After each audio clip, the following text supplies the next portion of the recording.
सबोपदेशक अध्याय 7। एक अच्छा नाम अनमोल इत्र से और मृत्यु का दिन जन्म के दिन से उत्तम है। जेवनार के घर जाने से शोक ही के घर जाना उत्तम है, क्योंकि सब मनुष्य जाति का अंत यही है और जो जीवित हैं वे इस पर ध्यान करेंगे।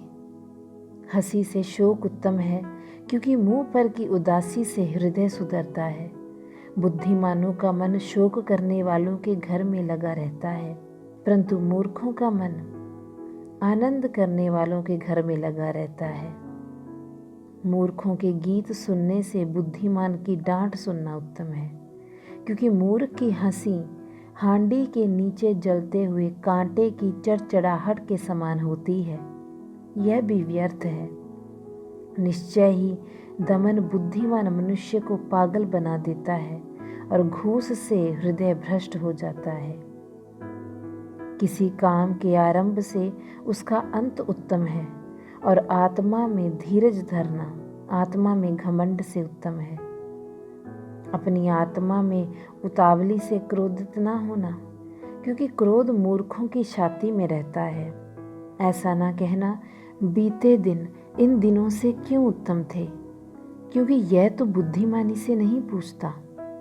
बुद्धि एक मिरास के साथ अच्छी होती है और उनके लिए लाभकारी होती है जो सूर्य को देखते हैं, क्योंकि बुद्धि की सुरक्षा रुपये की सुरक्षा के समान है। परंतु ज्ञान की श्रेष्ठता यह है कि बुद्धि उसका जीवन सुरक्षित रखती है जिसके पास यह होती है। परमेश्वर के काम पर ध्यान दे। जिस वस्तु को उसने टेढ़ा किया हो उसको कौन सीधा कर सकता है। सुख के दिन आनंद कर और दुख के दिन सोच, क्योंकि परमेश्वर ने एक के समान दूसरे को बनाया है, जिससे कि मनुष्य अपने बाद होने वाली किसी बात को ना बूझ सके। अपने व्यर्थ जीवन में मैंने सब कुछ देखा है। धर्मी जन अपनी धार्मिकता के काम में नाश हो जाता है और दुष्ट बुराई करते हुए दीर्घायु पाता है। अपने को बहुत धर्मी ना बना और न अपने को अधिक बुद्धिमान बना। तू क्यों अपने ही नाश का कारण बने। अत्यधिक दुष्ट ना बन और ना ही मूर्ख हो। तू क्यों अपने समय से पहले मरे। ये अच्छा है कि तू इस बात को पकड़े रहे। हाँ, इस बात पर से भी हाथ ना उठाए, क्योंकि जो परमेश्वर का भय मानता है वे इन सबसे पार हो जाएगा। बुद्धि ही से नगर के 10 शूरवीरों की अपेक्षा बुद्धिमान को अधिक सामर्थ्य प्राप्त होती है। निश्चय ही पृथ्वी पर ऐसा कोई धर्मी मनुष्य नहीं है जो भलाई करे और कभी पाप ना करे। फिर जितनी बातें कही जाएं, सब पर कान ना लगाना। ऐसा ना हो कि तू सुने कि तेरा दास तुझी को शाप देता है, क्योंकि अक्सर तेरा निज हृदय जानता है कि तूने भी दूसरों को शाप दिया है। ये सब मैंने बुद्धि से जांच लिया।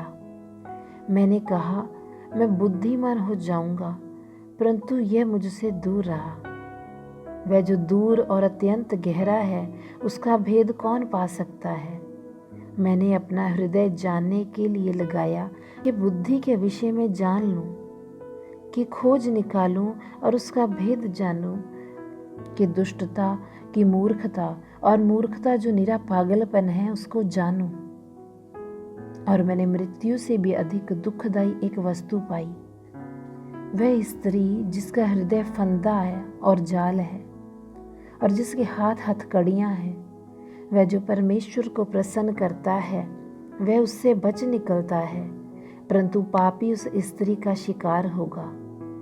देखो, उपदेशक कहता है मैंने यह पाया है, जबकि एक बात से दूसरी बात मिलाई कि उनका हिसाब जानूं, जिसे मेरा मन अब तक ढूंढ रहा है परंतु नहीं पाया। 1000 में से मैंने एक पुरुष को पाया, परंतु उनमें एक भी स्त्री नहीं पाई। देखो, मैंने केवल यह बात पाई है कि परमेश्वर ने मनुष्य को सीधा बनाया, परंतु उन्होंने बहुत सी युक्तियां निकाली हैं।